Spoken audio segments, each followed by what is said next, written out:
trials, triumph, and testimony. They are the crucial secrets of any enviable and desirable glory you see on earth today. Whenever you see an enviable glory, an enviable story that you listen to it and is so desirable, it has actually been wrapped in trials, triumph, and what you are seeing is the testimony.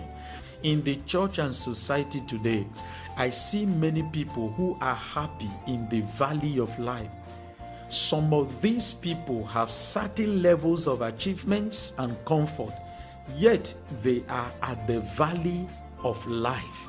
Valley in politics, valley in ministry, valley in business, when they were actually designed for the top. Like Joseph, they need to be released from that valley to move on to the place where they could actually be released for glory.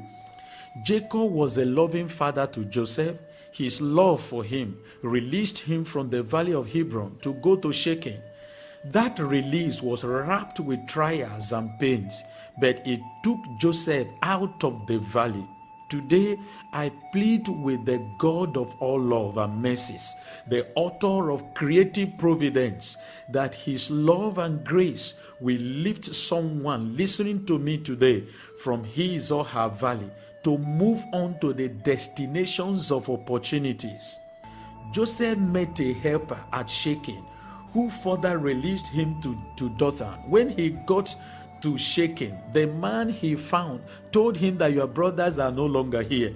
They have gone to Dothan. I pray for you today that you will not miss your divine helper. At Dothan, the 10 brothers of Joseph conspired together and cast him into the pit.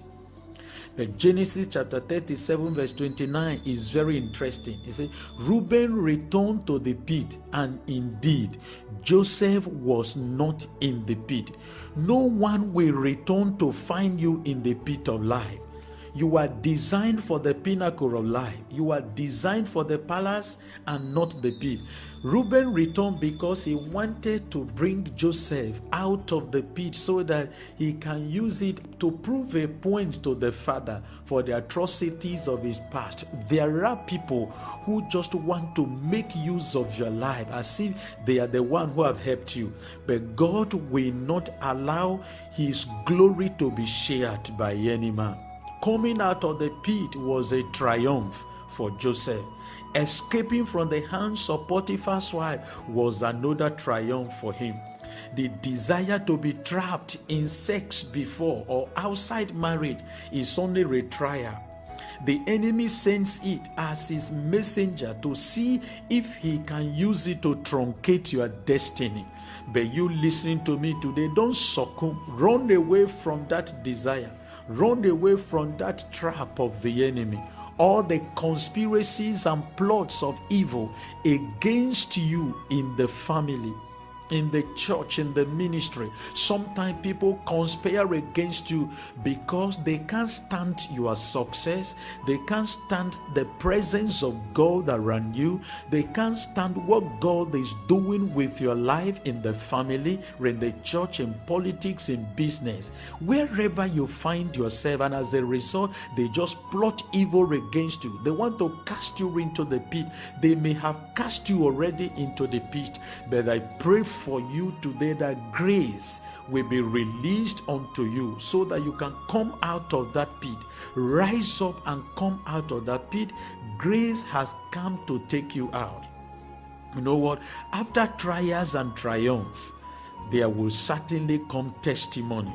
Genesis chapter 41 verse 41 says, and Pharaoh said to Joseph, see, I have set you over all the land of Egypt. Trials and temptations are springboard for greater accomplishment and laudable testimonies in life.